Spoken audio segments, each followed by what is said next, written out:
So I want to talk to you today about the future of our species and really the future of life.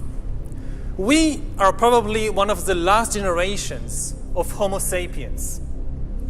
Within a century or two, Earth will be dominated by entities that are more different from us than we are different from Neanderthals or from chimpanzees. Because in the coming generations, we will learn how to engineer bodies and brains and minds. These will be the main products of the economy, of the 21st century economy. Not textiles and vehicles and weapons, but bodies and brains and minds. Now, how exactly will the future masters of the planet look like? This will be decided by the people who own the data.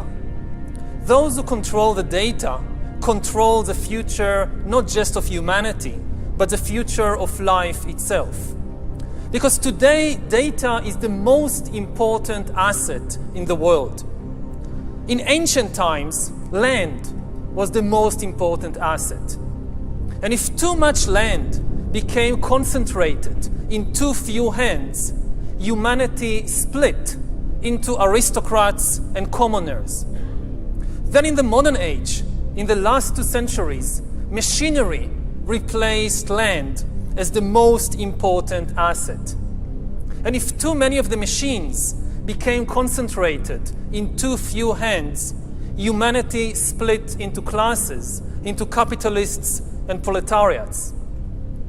Now data is replacing machinery as the most important asset.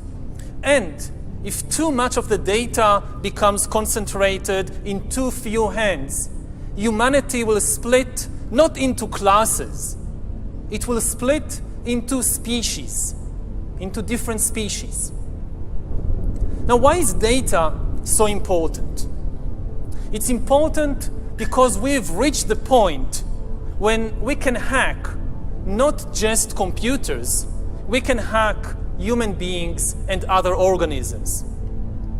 There is a lot of talk these days about hacking computers and email accounts and bank accounts and mobile phones, but actually we are gaining the ability to hack human beings. Now, what do you need in order to hack a human being? You need 2 things. You need a lot of computing power, and you need a lot of data, especially biometric data. Not data about what I buy or where I go, but data about what is happening inside my body and inside my brain. Until today, nobody had the necessary computing power and the necessary data to hack humanity. Even if the Soviet KGB or the Spanish Inquisition followed you around everywhere, 24 hours a day, watching everything you do, listening to everything you say, still they didn't have the computing power and the biological knowledge necessary to make sense of what was happening inside your body and brain, and to understand how you feel and what you think and what you want. But this is now changing because of 2 simultaneous revolutions. On the one hand, advances in computer science, and especially the rise of machine learning and AI, are giving us the necessary computing power. And at the same time, advances in biology, and especially in brain science, are giving us the necessary understanding, biological understanding. You can really summarize 150 years of biological research since Charles Darwin in 3 words. Organisms are algorithms. And we are learning how to decipher these algorithms. Now, when the 2 revolutions merge, when the infotech revolution merges with the biotech revolution, what you get is the ability to hack human beings. And maybe the most important invention for the merger of infotech and biotech is the biometric sensor that translates biochemical processes in the body and the brain into electronic signals that a computer can store and analyze. And once you have enough such biometric information and enough computing power, you can create algorithms that know me better than I know myself. As you surf the internet, as you watch videos or check your social feed, the algorithms will be monitoring your eye movements, your blood pressure, your brain activity, and they will know. They could tell Coca-Cola that if you want to sell this person some fuzzy, sugary drink, don't use the advertisement with the shirtless girl. Use the advertisement with the shirtless guy. You wouldn't even know that this was happening, but they will know, and this information will be worth billions.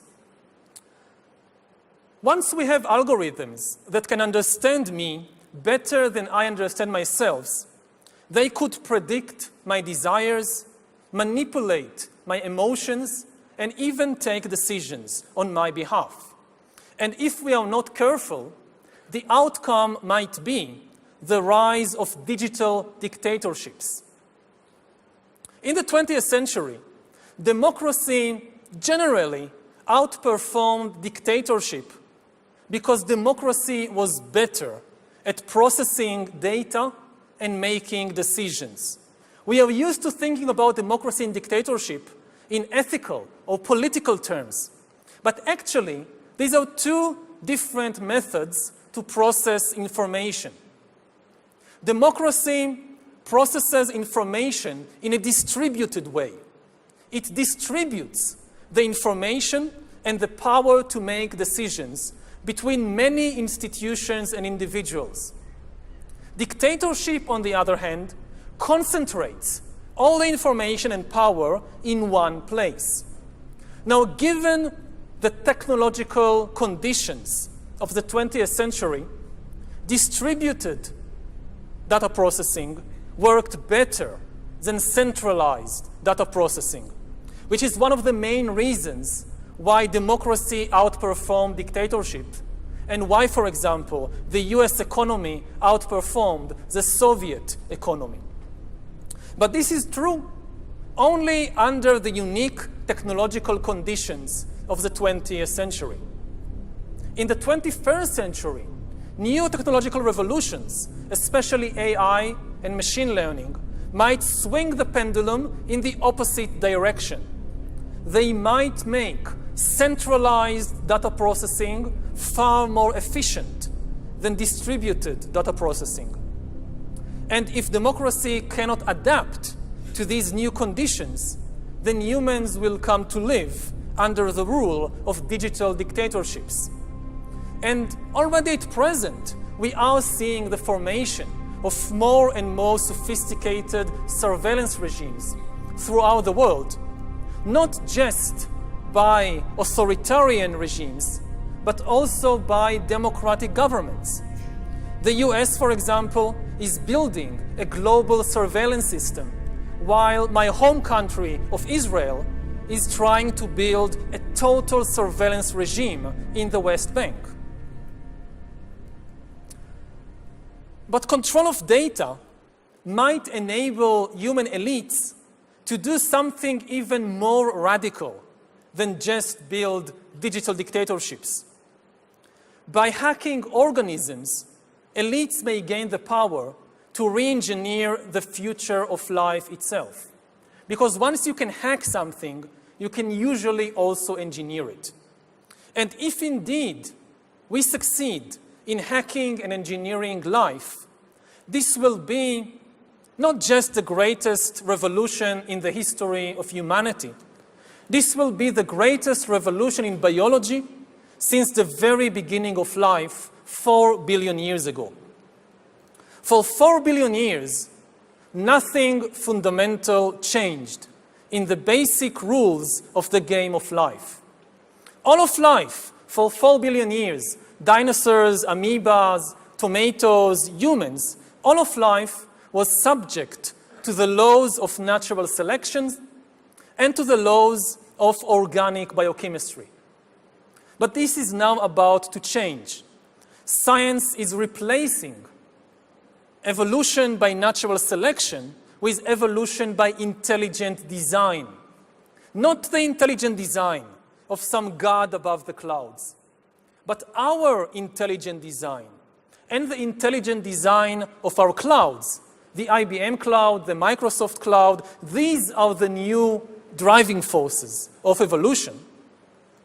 And at the same time, science may enable life after being confined for 4 billion years to the limited realm of organic compounds. Science may enable life to break out into the inorganic realm.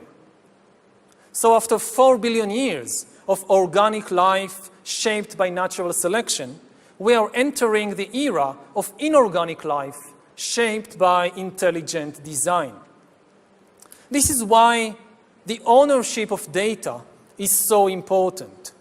If we don't regulate it, a tiny elite may come to control not just the future of human societies, but the shape of life forms in the future.